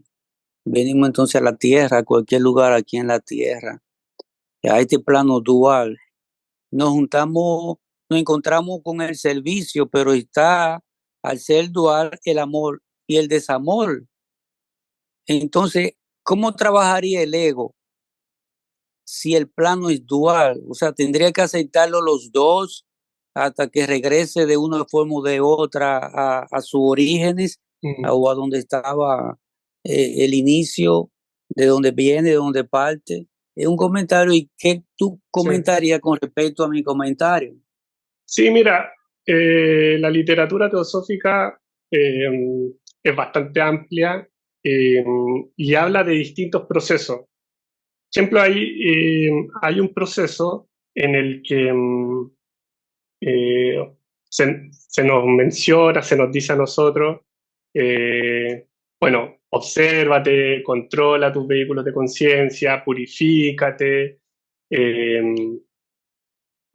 piensa cosas que sean beneficiosas, que sean relacionadas con el altruismo, relacionadas con el amor, ¿cierto? Y eso va a hacer que el enlace que ocurre entre el alma misma o la triada, si quieren llamarlo dentro de la literatura teosófica, cada vez se va a ir robusteciendo, se va a ir ensanchando, y en los planos que nos relacionamos con todas las personas, eso se va a ir expresando de a poco, se va a ir expresando una actitud y una relación más fraternal unos con otros. Ahora, mira, esa es una de las proposiciones. Ahora, lo que se refiere a la conferencia misma, a la exposición, habla principalmente de la observación, que uno tiene que estar atento constantemente, incesantemente, en la actividad del pensamiento, en la actividad del yo. Y eso va a producir una especie de revolución como de alguna manera automática. Por ejemplo, voy a dejar un ejemplo muy rápido, sé que me extendió bastante. Yo detecto que hay un sentimiento de envidia dentro de mí, ¿ya? Envidia puede ser material, o envidia intelectual, o envidia espiritual, puede ser. Entonces, yo no juzgo eso, solamente lo observo. Yo no digo la envidia es buena o es mala. Yo no digo es útil o inútil, o es correcta o incorrecta. Solamente lo observo, ¿no? Y en ese instante, si uno está constantemente en ese o en esos momentos de observación, va a ocurrir algo con la envidia. Es, por ejemplo, imagínate, aquí hay un argumento que es un poco filosófico, que el ser humano siempre tiende al bien, o desde el punto de vista de la enseñanza teosófica, ¿ya? Si yo, por ejemplo, me doy cuenta que quiero hacerle daño a otra persona, yo en ese instante mismo que me doy cuenta me freno. ¿Qué es lo que ocurre regularmente? Es que como no me doy cuenta, dejo que mis vehículos de conciencia tomen posesión, tomen control, obviamente, de las acciones que hago, daño, critico, le digo a los demás que, bueno, una serie de cosas que quizás no vengan al caso, ¿ya? Pero eso es lo que hace regularmente una persona que no está atenta a sus propias emociones, a sus propios pensamientos. La persona que está atenta constantemente es lo único que tiene que hacer. No tiene que decir de alguna manera, tengo que cambiar la envidia o tengo que cambiarla a algo altruista, a un sentimiento filántropo o a un sentimiento compasivo. No, nada de eso. O sea, esta es la teoría que yo estoy proponiendo. Ustedes tienen que revisar si esto funciona o no funciona. Yo lo único que les estoy pidiendo es que observen. Observen, obviamente, cada uno de los patrones, de los hábitos, las tendencias que tienen constantemente. Y ahí vean lo que ocurre. Creo yo, desde mi punto de vista, por supuesto, sería muy difícil que yo me diese cuenta de que tengo un sentimiento de enojo, de ira en contra de otra persona, igual le hiciese daño a esa persona. Porque eso significaría que yo le estoy haciendo daño deliberadamente, le estoy haciendo daño a propósito. Entonces, muy difícil, no sé, puede ser que exista alguien así, pero es muy difícil que si yo estoy atento constantemente, haga daño deliberadamente o haga daño a propósito. La mayoría de nosotros somos ignorantes, hacemos daño por ignorancia, no hacemos daño porque queremos hacer daño a propósito o deliberadamente. Y esa ignorancia es que no estás atento a tus propios pensamientos, emociones. Esa es mi propuesta, pero como les digo, cada uno tiene que revisar esto, no tomen lo que le estoy diciendo como una verdad o algo como una especie de imposición. revísenlo, investiguenlo, a ver qué es lo que ocurre en el momento mismo que se den cuenta que está surgiendo un sentimiento, ya sea relacionado con el enojo, con la ira, con la envidia, con el odio, etc. Revísenlo, investiguenlo. Gracias Alejandro. Y te voy a hacer una invitación, o le voy a decir a Magali que te haga una invitación. Aquí está mi casa en República Dominicana, ya vienen varias personas siempre a conferencias y está invitado para llevarte a Jarabacoa y muchas playas por ahí. Háblate con Magali, a ver si Magali puede ser. Qué lindo, gracias. Ya. Vamos a Próximas tener vacaciones a República Dominicana. Esto es todo lo que quería. Qué bueno. Un país muy acogedor, muy fraternal con las personas. Los beneficios que tiene hacer conferencia. Sí, muy hospitalario. Y hacemos talleres 2 veces al año en la montaña. Un trabajo muy lindo que se hace allá en República Dominicana y nos juntamos 50, 20, 37, dependiendo. Adelante, Milce. Sí, Alejandro, en realidad, más que agradecerte, te quisiera bendecir, porque me abriste una ventana en la que puedo comprobar la evolución de la gente joven con esta manera de ver la teosofía. Justamente ayer a la noche tuvimos una conferencia muy linda y hay hermanos que están acá y que la escuchamos. Y ahora vos, ¿cómo empezaste la conferencia? Esas recomendaciones que diste y el ver que una persona tan joven pueda tener esa visión es en mi corazón una alegría, porque ahí puedo comprobar la evolución que vamos teniendo. Y creo que bueno, yo no tengo hijos, por eso a lo mejor no lo puedo ver tanto. Estoy con gente joven, la puedo ver, pero así teosóficamente, con esa mente abierta y la abertura que nos causaste a nosotros, la gente un poco mayor, es maravilloso, es maravilloso. Coincido con vos en que el amor es la fuente de todo, de mucho, de la evolución misma. Y bueno, nada más, eso te quería decir. Muchísimas gracias. Bueno, Alejandro, vamos a despedirte dándote las gracias por ese trabajo. Ver cómo la juventud pone su toque a este trabajo teosófico, deseando que muchos más se animen a ser estudiantes de teosofía y a compartir lo que aprenden como tú lo has hecho hoy. Así que 1.000.000 de gracias y sigue trabajando en lo que estás haciendo a nivel espiritual, que la humanidad nos necesita y a ustedes los necesitará mucho más. Ya nosotros estamos entrando en la curva y me da mucha alegría que queden jóvenes que se atrevan a hacer este trabajo. Y sigue con la sonrisa y la alegría con que haces tus trabajos. Es difícil que un estudiante de teosofía pueda hablar y coger las cosas con esa alegría y esa simplicidad. Esa simplicidad. Me causó impresión verte porque quizás el que lo hace ya tiene una carrera bastante extensa en este trabajo, que lo toma así, pero los jóvenes casi siempre se ponen nerviosos, pero me ha fascinado esa forma de hablar tan relajada y tan con ese contento. Así es que no cambies nunca, Alejandro, sigue adelante. Muchas gracias a todos. Exacerban mi yo con todas sus palabras.